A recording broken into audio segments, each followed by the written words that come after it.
உலகத் தமிழர்களின் உயிர்நாதம் உண்மை தமிழ் தொலைக்காட்சி. வணக்கம். உண்மை தமிழ் தொலைக்காட்சியின் பிரதான செய்திகள். முதலில் தலைப்புச் செய்திகள். யாழ்ப்பாணத்தில் கரையொதுங்கிய மர்ம வீடு. சிஐடிக்கு விசாரணைக்கு செல்லும் அதிகாரிகள். வடக்கு உள்ளிட்ட பகுதிகளில் போலி வைத்தியர்கள். விடுக்கப்பட்ட கடும் எச்சரிக்கை. யாழில் பட்ட திருவிழாவில் பறந்த ஜனாதிபதி அனுரகுமார. அதிரடியாக கைது செய்யப்பட்ட ஜனாதிபதி. புலம்பெயர்ந்தோரை மொத்தமாக நாடு கடத்த திட்டமிடும் பிரபல நாடு. வெளியான அதிர்ச்சி தகவல். இனி விரிவான செய்திகள். யாழ்ப்பாணம் வடமராட்சி கிழக்கு பகுதியில் மர்ம வீடு ஒன்று கரையொதுங்கியுள்ளது. குறித்த மர்ம வீடு யாழ்ப்பாணம் ராட்சி கிழக்கு நாகர்கோவில் பகுதியில் இன்று அதிகாலை 3 மணி அளவில் மீட்கப்பட்டுள்ளது. அண்மை காலமாக கடல் நிலையில் மாற்றங்களினால் கடல் சீற்றங்கள், சூறாவளி, புயல், நிலநடுக்கம் போன்றவை பல தென்கிழக்கு ஆசிய நாடுகளில் ஏற்பட்டது. இதன்போது Myanmar, Taiwan, Thailand, Malaysia, India போன்ற ஏதாவது ஒரு நாட்டிலிருந்து வந்திருக்கலாம் என்று நம்பப்படுகிறது. குறித்த வீட்டில் பௌத்த சமயத்தினை தாக்கிய பல மரபு அம்சங்கள் இருப்பதாகவும் கூறப்பட்டுள்ளது. குறித்த வீட்டினை பார்வையிடுவதற்கு பல மக்கள் சென்ற வண்ணம் உள்ளனர். இதேவேளை யாழ்ப்பாணம் வடமராட்சி கிழக்கு பத்திராயன் கடற்கரை பகுதியில் கண்ணன்றாதை ஆகிய இரு தெய்வங்களும் இணைந்த சிலை ஒன்று கரையொதுங்கியிருந்தமையும் குறிப்பிடத்தக்கது. இலங்கை நாடாளுமன்ற இணையதளங்களில் நீதியமைச்சர் ஹர்சன நாணயக்காரவின் பெயருக்கு முன்னால் கலாநிதி பட்டம் குறிப்பிடப்பட்டமை தொடர்பாக வாக்குமூலம் பெறுவதற்காக நாடாளுமன்ற பணிக்குழாமின் அதிகாரிகள் சிலர் இன்று குற்றப்புலனாய்வு திணைக்களத்திற்கு அழைக்கப்பட்டனர். நாடாளுமன்ற சபை ஆவண அலுவலகத்தின் உயர் அதிகாரி உட்பட சிலர் இவ்வாறு அழைக்கப்பட்டதாக கூறப்படுகிறது. முன்னதாக சம்பவம் தொடர்பாக வாக்குமூலம் பெறுவதற்காக பாராளுமன்ற தொடர்பாடல் பிரிவின் பணிப்பாளர் உட்பட சிலர் குற்றப்புலனாய்வு திணைக்களத்திற்கு அழைக்கப்பட்டிருந்தனர். அத்தோடு குற்றப்புலனாய்வு திணைக்களத்தின் அதிகாரிகள் பாராளுமன்றத்திற்கு சென்று அதன் அதிகாரிகளிடமிருந்து வாக்குமூலங்களை பதிவு செய்தனர். சபைத் தலைவர் அலுவலகத்திலிருந்து பெறப்பட்ட கடிதத்தின்படி ஹர்ஷன நாணயக்காரவின் பெயருக்கு முன்னால் கலாநிதி பட்டம் குறிப்பிடப்பட்டதாக நாடாளுமன்ற சபை ஆவண அலுவலகம் தெரிவித்துள்ளது. போலி வைத்தியர்கள் அடையாளம் காணப்பட்டு அவர்களுக்கு எதிராக சட்ட நடவடிக்கை எடுக்கப்படும் என்று அனுர அரசால் கடுமையாக எச்சரிக்கை விடுக்கப்பட்டுள்ளது. ஊடகங்களுக்கு கருத்து தெரிவிக்கும் போது சுகாதார அமைச்சர் நலிந்த ஜெயதிச இதனை தெரிவித்தார். வடக்கு உட்பட நாட்டின் 9 மாகாணங்களிலும் போலி வைத்தியர்கள் சிலர் கடமையாற்றுகின்றனர்.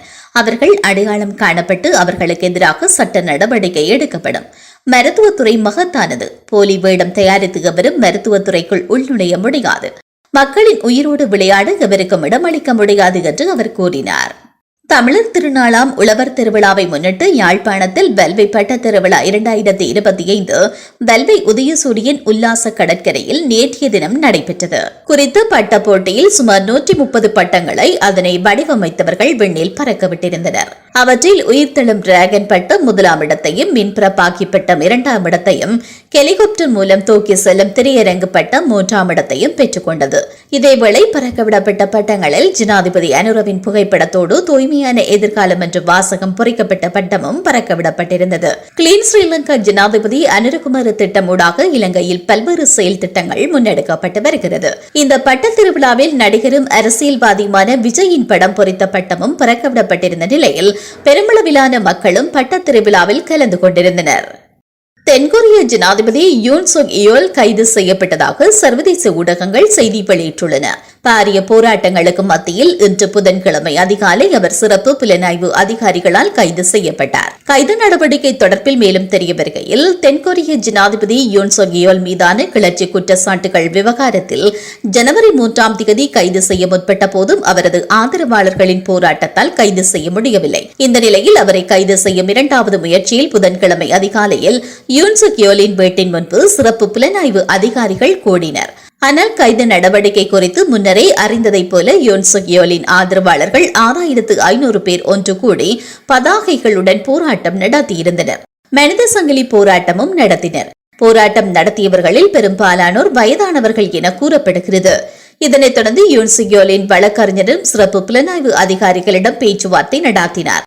எவ்வாறாயினும் தடைகளை மீறி அவர் கைது செய்யப்பட்டிருந்தமை குறிப்பிடத்தக்கது. எதிர்வரும் 23ஆம் தேதி ஜெர்மனியில் பொதுத் தேர்தல் நடைபெறவுள்ள நிலையில் தேர்தல் பிரசாரத்தின் ஒரு பகுதியாக மாநாடு ஒன்று நடைபெற்றுள்ளது. குறித்த மாநாட்டினை புலம்பெயர்தல் எதிர்ப்பு வலதுசாரி கட்சியான AfD கட்சி இந்த மாநாட்டை நடாத்தியிருந்தது. குறித்த கட்சி நடாத்தும் மாநாட்டிற்கு எதிர்ப்பு தெரிவிக்கும் வகையில் பொதுமக்கள் ஏராளமானவர்கள் ரீசா நகரில் சாலைகளில் திரண்டு பேரணியும் நடத்தியிருந்தனர். இந்த நிலையில் AfD கட்சி தனது தேர்தல் அறிக்கையில் சர்ச்சைக்குரிய பல திட்டங்களை முன்வைத்ததாக ஜெர்மன் ஊடகங்கள் செய்தி வெளியிட்டுள்ளன. AfD கட்சியின் தலைவரான ஆலிஸ் வெளிப்படையாக புலம்பெயர்தல் என்னும் விடயம் குறித்து பேசியிருக்கிறார். இதன் அடிப்படையில் ஜெர்மனியிலிருந்து புலம்பெயர்ந்தோரை வெளியேற்றும் அல்லது நாடு கடத்துவது இதன் பொருள் என தெரிவிக்கப்பட்டுள்ளது.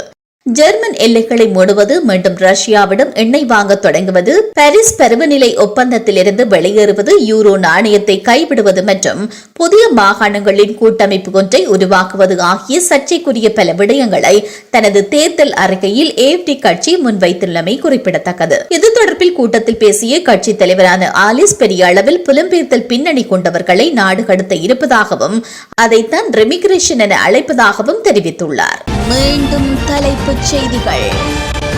யாழ்ப்பாணத்தில் கரையொதுங்கிய மர்ம வீடு, CIDக்கு விசாரணைக்கு செல்லும் அதிகாரிகள், வடக்கு உள்ளிட்ட பகுதிகளில் போலி வைத்தியர்கள், விடுக்கப்பட்ட கடும் எச்சரிக்கை.